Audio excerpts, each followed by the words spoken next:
long story short, we move. All I'm saying.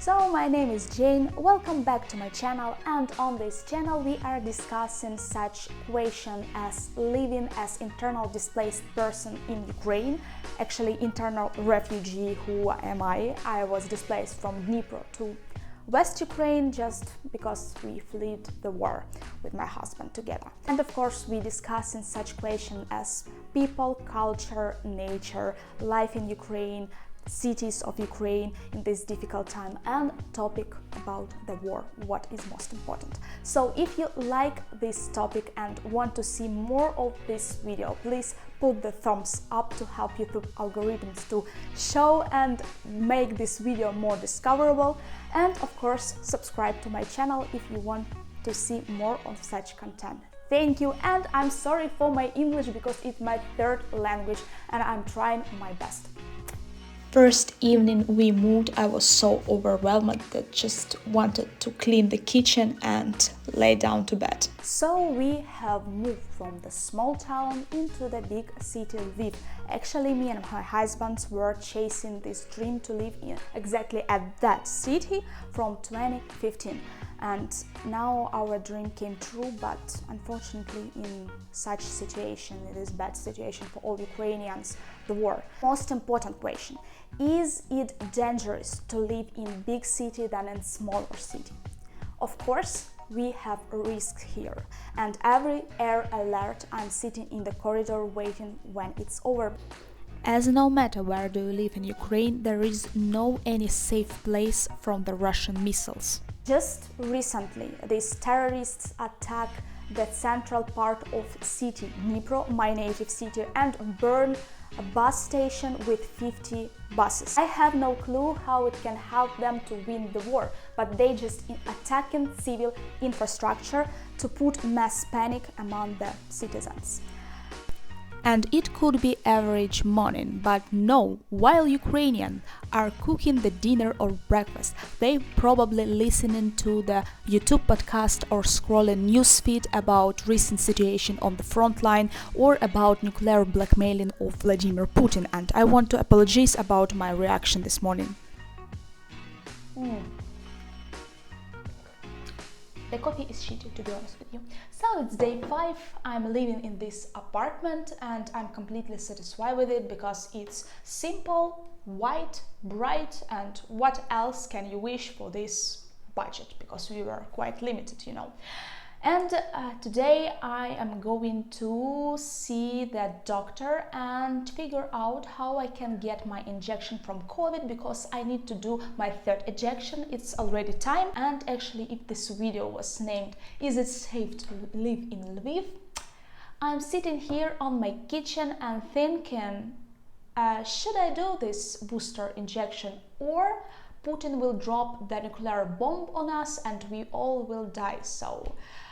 And today my morning has begun not from the praying, and I realized that totally wrong, but on searching in the internet, scrolling the feed and checking YouTube if this son of a bitch made another escalation on the front line or dropped some threat about nuclear weapon.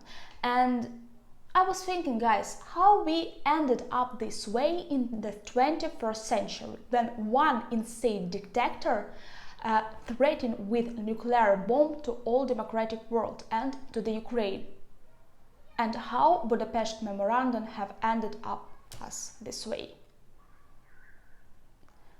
Unfortunately, this is reality for all Ukrainians that we are living in. Okay, let's find the hospital.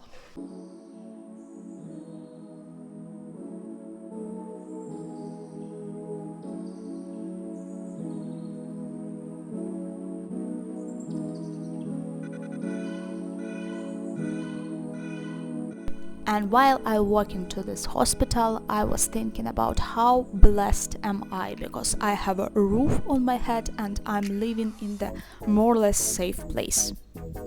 And all my problem for this morning was just to get my booster injection.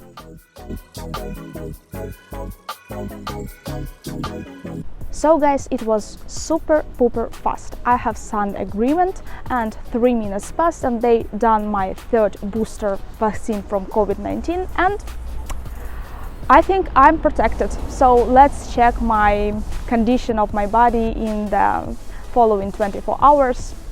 I will let you know.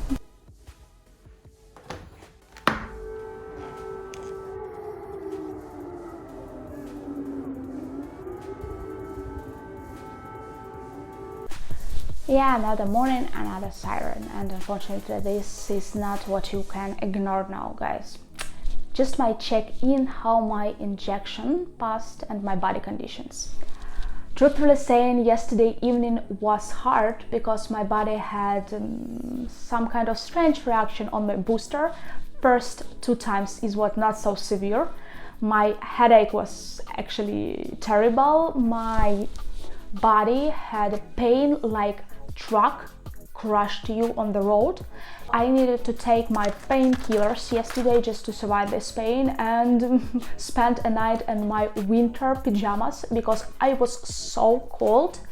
Literally outside it was 15 degrees above the zero and in my house it's 25 and I was like terribly cold and my body was shaking actually.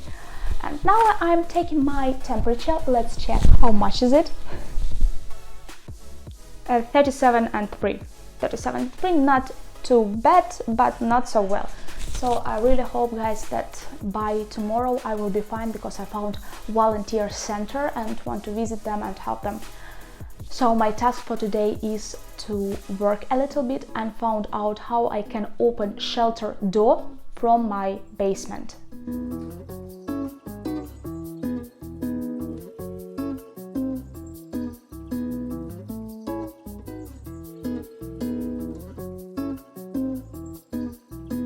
Guys, it's not good because I need to find out how can I open the shelter, as attacks on civilians are going to be more severe and aggressive. You know, we have some success on Krasny Liman direction and our Ukrainian army is pushing Russians and trying to surround them. So Russians just make their revenge on civilians. And today I woke up from the news about another mass murder in Zaporizhia. These terrorists just attacked people who wanted to evacuate their relative from Zaporizhia occupied territories, and planes just dropped the bomb on the convoy of civil cars, and there are 26 people died and 50 wounded. And my native city Dnipro has been attacked 2 days in a row and 6 people have died, among of them 2 children. And some time ago, guys, I was succeed in my searching and found out how we can open shelter door. Now I'm moving to the shelter to check if it's open. Unfortunately, we have one less problem. At least I know where to hide in case of severe air alert.